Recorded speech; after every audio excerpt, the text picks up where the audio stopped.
excelente dia a todos, eu me chamo Alisson, sou bacharel em Psicologia pelo Centro Universitário do Distrito Federal, tenho pós-graduação em Psicologia da Saúde Hospitalar, estou fazendo uma especialização em Neuropsicologia e em Análise Aplicada do Comportamento.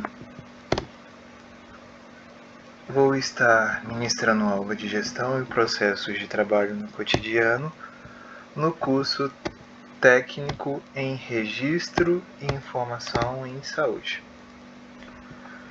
Sejam muito bem-vindos ao nosso curso. Qualquer dúvida que eventualmente você tenha com relação aos conceitos que serão apresentados ou qualquer dúvida que tenha com relação à disciplina, sintam-se à vontade para entrar em contato. Estou aqui para tentar ajudá-los da melhor forma possível. Antes de começarmos a falar sobre o processo de gerenciamento, a nossa concepção, a nossa percepção, ela deve estar voltada ao profissional. Todo e qualquer processo de estruturação ou de gestão do trabalho, ela vai impactar diretamente no indivíduo que exerce essa função. Primeiramente, vamos começar construindo a concepção histórica de trabalho e, posteriormente, vamos falar sobre os impactos que o trabalho tem na qualidade de vida e saúde do indivíduo. Desde os primórdios do início da civilização, a concepção de trabalho ela foi se alterando, se ajustando ao longo do tempo. Dentro da concepção cristã, o trabalho ele foi apresentado inicialmente no livro de Gênesis como um castigo pelo pecado que tinha sido cometido por Adão e Eva. Ou seja, eles tinham cometido a questão do pecado e, como consequência, ele teria que produzir sua própria alimentação através do seu esforço e através do seu empenho e do seu trabalho. Ou seja, a primeira concepção ela já apresenta uma visão de que o trabalho ele é algo que foi atribuído ao homem como um castigo. Na Grécia Antiga, todo o trabalho manual ele era desvalorizado e relegado aos escravos.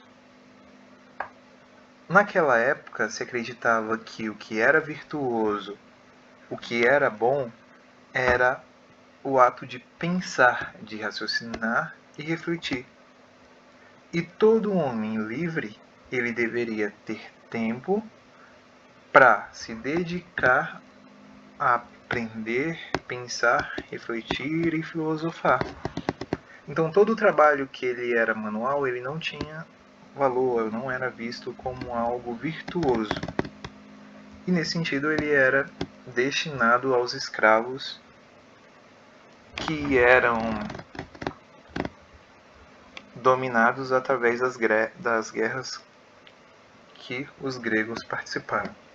A mesma perspectiva e ótica também existia no Império Romano.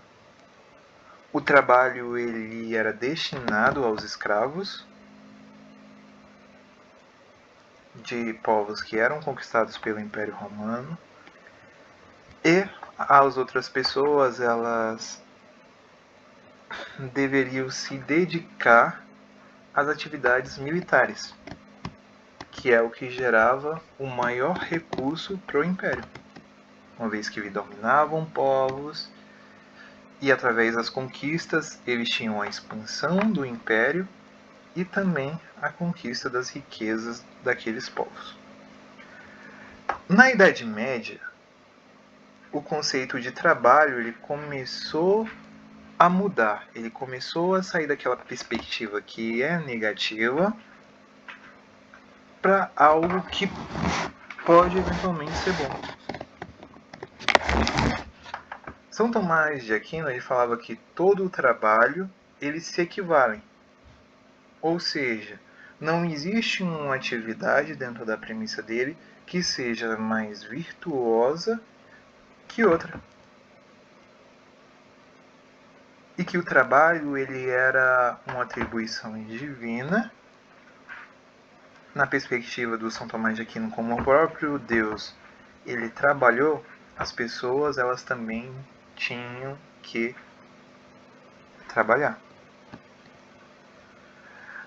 Na Idade Moderna, ela chegou marcada pela transição do sistema feudal para o capitalismo, que é quando as cidades elas começaram a retomar o seu poder no âmbito econômico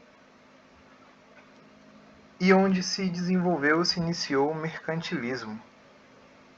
A partir do mercantilismo, as pessoas conseguiam produzir e, além de produzir, vender e trocar os seus produtos. Então, a própria concepção de trabalho ela passou a mudar porque os lucros eles começaram a ficar com a burguesia e com os nobres, e não apenas concentrada, como era anteriormente, nas mãos e nos domínios dos reis e do clero. Com a Revolução Industrial, os donos das fábricas e os antes agricultores, eles tiveram que se concentrar nas cidades, o que foi chamado de êxodo rural. Êxodo urbano, desculpa. E nesse sentido, as pessoas que anteriormente trabalhavam no campo, que produziam, foram obrigados a vender o seu trabalho de uma outra forma. Lembrando que no período inicial da Revolução Industrial, as pessoas elas trabalhavam 12 horas por dia e em condições que eram muito aversivas e que gerava sofrimento ao trabalho. Ainda não existiam as legislações e regras, então tanto mulheres quanto crianças eram submetidos à mesma jornada exaustiva de trabalho. Depois de apresentarmos uma concepção histórica com relação à evolução da visão que as pessoas têm sobre o trabalho, vamos estar falando agora sobre os objetivos que o trabalho tem. O objetivo principal do trabalho é garantir a produção para uso da coletividade do Estado, sendo o trabalhador considerado não isoladamente, mas o conjunto da comunidade, como um dos elementos fundamentais ao desenvolvimento próspero da sociedade. O trabalho é, portanto, um dever social, seja ele intelectual, técnico e manual. A própria sociedade ela passou a se estruturar em torno do trabalho. O trabalho ele é algo que fundamenta a existência humana. Para pensar o seguinte: as pessoas elas entram na escola para aprender um conjunto de conhecimentos que vão possibilitar ela fazer um curso técnico, entrar em uma universidade, e na universidade a pessoa ela vai aprender um ofício a qual ela vai exercer ao longo da vida. Ou seja, a vida humana ela se estrutura através do trabalho. As próprias relações, tudo que existe é fundamentado no trabalho. O trabalho é o que permite o ser humano existir.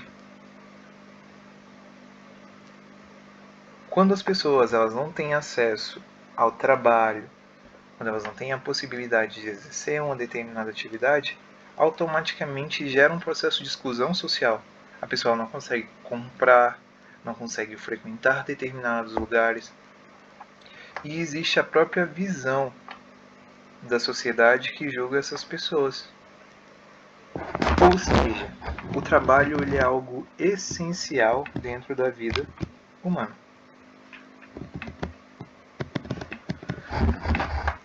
Se o trabalho é essencial na vida humana, é importante pensar na saúde do trabalhador. A saúde do trabalhador ela constitui como uma área de saúde pública que tem como objetivo estudar intervenções nas relações de trabalho e saúde. Ela tem como objetivo a promoção e a proteção da saúde do trabalhador por meio de desenvolvimento de ações de vigilâncias, de riscos, avaliar as condições de trabalho e a organização e prestar assistência aos trabalhadores, compreendendo o diagnóstico, tratamento e reabilitação de forma integrada no SUS. Quando você faz uma avaliação com relação ao trabalho, a primeira etapa é o diagnóstico.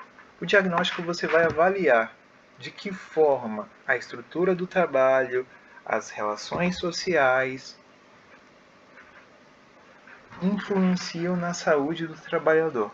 A partir do momento que você identifica que existe alguma coisa que está impactando a saúde do trabalhador, você vai criar um conjunto de intervenções para que possa promover o bem-estar e a qualidade de vida do funcionário. Então, tem um diagnóstico do problema, depois é feito o planejamento, depois do planejamento vem a fase de implementação. Todas as ações que foram projetadas durante o planejamento, elas são aplicadas na prática e depois disso é feita uma avaliação, no qual é verificado quais os impactos que essas ações tiveram na vida do trabalhador. Se elas tiveram impacto positivo, se melhoraram a qualidade de vida do indivíduo. Qualidade de vida no trabalho, ou QVT, ela se define como um conjunto de ações de uma empresa que envolve desde a implementação de melhorias e inovações gerenciais de tecnologias no ambiente de trabalho, à construção de qualidade de vida no trabalho. Ela ocorre a partir do momento que a empresa ela passa a olhar a pessoa como um todo, como alguém que é importante. O bem-estar mental e emocional dos cidadãos, melhorar o seu desempenho e os recursos intelectuais, físicos e sociais são os objetivos dentro dessa premissa. Pesquisas apontam que pessoas mais felizes possuem hábitos mais saudáveis, menos pressão sanguínea, possuem um sistema imunológico mais forte e resistência a doenças. Ou seja, quando a empresa ela investe na saúde dos seus trabalhadores, automaticamente ela está minimizando o prejuízo. Um trabalhador que ele está adoecido, ele não vai comparecer ao ambiente de trabalho e, consequentemente, não vai realizar as atividades a qual ele foi contratado, o que gera problemas para a empresa.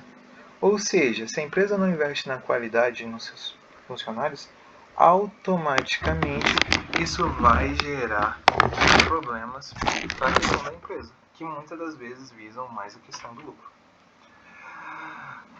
Deju, que é um importante autor sobre a questão do processo de sofrimento no ambiente de trabalho, ele postula que o agente causal das psicopatologias no trabalho tem a ver com a pressão que o ambiente ela exerce sobre o sujeito. Ele também acredita que o sofrimento no trabalho é uma consequência de um ambiente hostil, da pressão acelerada pelo processo de globalização, desenvolvimento tecnológico e a demanda de produção, que cada vez demanda de que os funcionários eles agem de forma mais rápida. Ou seja, só que para o Deju, a primeira vítima não é a questão cognitiva do indivíduo, mas o corpo, que ele muitas das vezes é disciplinado ou levado a exercer determinadas atividades.